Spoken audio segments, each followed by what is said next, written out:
শিক্ষকদের আন্দোলন এখানেই শেষ, তবে তাদের দাবি কবে মিলবে সেই বিষয়ে তারা কিন্তু এখনও অনিশ্চয়তার মধ্যে রয়েছে।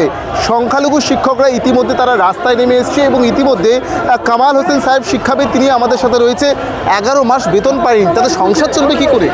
1 মাস বেতন না পেলে সংসার কিভাবে চলে আপনারা বলুন। যেখানে 11 মাস তাদেরকে প্রতিজ্ঞা করা হয়েছিল 10,000 মাদ্রাসা আমরা স্যাংশন করব। তার ভিতরে 366 মাদ্রাসা 11 মাস বেকার খাচ্ছে, তাদের কোনো রকমের কিছু সুরাহা করছেন না উনি। অথচ মদের লাইসেন্স দেওয়া হয় 3 মাসে। সংখ্যালঘু আজকের শিক্ষক শিক্ষিকারা বাড়ি ঘর, মুসলিম মহিলারা দেখুন পর্দানসীন মুসলিম মহিলা, তারা সেখান থেকে ঘর সংসার সব ছেড়ে দিয়ে নামাজ ছেড়ে দিয়ে তারা আজকের এসেছে। এদিকে সংখ্যালঘু দপ্তরের মন্ত্রী, রাজ্যের মুখ্যমন্ত্রী, এবং তিনি বলছেন যে ঢালাও তাদেরকে পরিষেবা দেওয়া হচ্ছে। লজ্জা, একেবারে লজ্জা।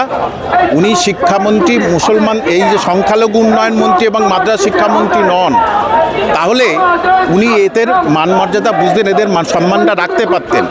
যে একটা প্রান্তিক গ্রামের ছেলেমেয়েরা তারা হচ্ছে কি মিড ডে মিল পায় না।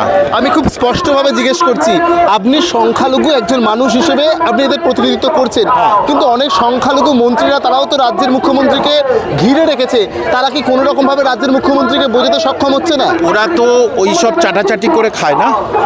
এরা কম শিক্ষিত লোক হতে পারে, গরিব হতে পারে, এরা কাউকে চাটে না, পরোয়া করে। ইমানদার লোক সবাই এসেছেন যারা, তা ওরা জানে বেশি কথা বললেই তো আমার চাকরিটা চলে যাবে, আমাদের দপ্তর আর থাকবে না।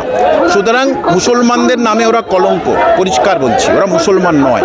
মুসলমান হলে এদের সঙ্গে অন্তত বলতো এইটা একটু করে দিন, এইটা একটু করুন, এইটা একটু করুন, সংখ্যালঘুদের উন্নয়ন হোক, উন্নয়ন কি সবাই ভোগ করছে, ওরাও ভোগ করছে, যেরমভাবে চললে ভালো। কিন্তু মুসলমানরা আপনাকে রাখতে পারে, মুসলমানরা আপনাকে ফেলতে পারে, আপনি ভুলে গেছেন। তারপরে কি প্রভাব পড়তে পারে 26 নির্বাচনে যদি এমনটা চলতে থাকে? এরা কেউ ভোট দেবে না, এরা কেউ ভোট দেবেন? বলুন, কেউ ভোট দেবে না। সরকার পাল্টে দেবো আমরা, এরা ভোট দেবে না। সুতরাং আপনি ভেবে চিনতে দেখুন, মুসলমান ভোট শেষ বলে এখন মতুয়া ভোটের দিকে গেছেন আপনি। মুসলমানদের একটার পর একটা আস্তে আস্তে প্রতারণা করছেন, প্রতারণা করা ভুল, প্রবঞ্চনা করছেন, বঞ্চনা করছেন, তার জবাব এরা দেবেই 26-এর আগে। তার আগে ইমিডিয়েটলি এদেরকে জিআই করে দিন, এদেরকে অর্ডার করে দিন, এরা যাতে চাকরিটা পায়, এদের অ্যাপ্রুভাল করে দিন, তাহলে সব বন্ধ হয়ে যাবে। একদম সোজা সাপটাভাবে জানিয়ে দিলেন যে এদেরকে অ্যাপ্রুভাল না করলে তাহলে কিন্তু রাজ্যের সরকারের পরিবর্তন অবশ্যম্ভাবী।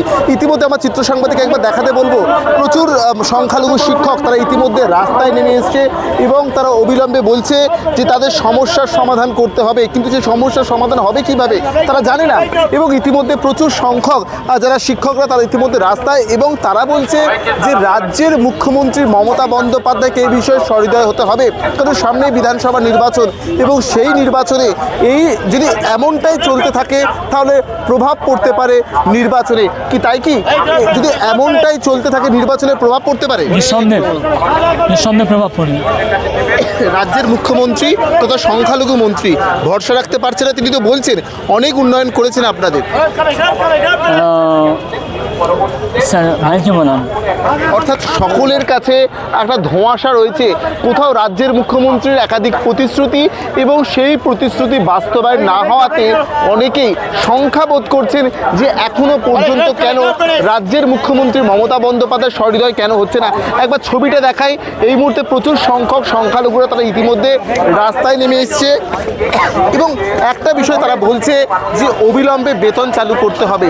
অর্থাৎ রাজ্যে তারা শিক্ষক হিসেবে কাজ করেছেন, কিন্তু এখনো 11 মাস প্রায় 1 বছর হতে চলল বেতন তারা পায়নি, যার কারণে বেতন না দিলে আগামী দিনে প্রভাব পড়তে পারে নির্বাচনে। এখন দেখার বিষয় সংখ্যালঘুদের তুষ্টিকরণে রাজ্যের মুখ্যমন্ত্রী কোন ট্রাম্প কার্ড বের করেন।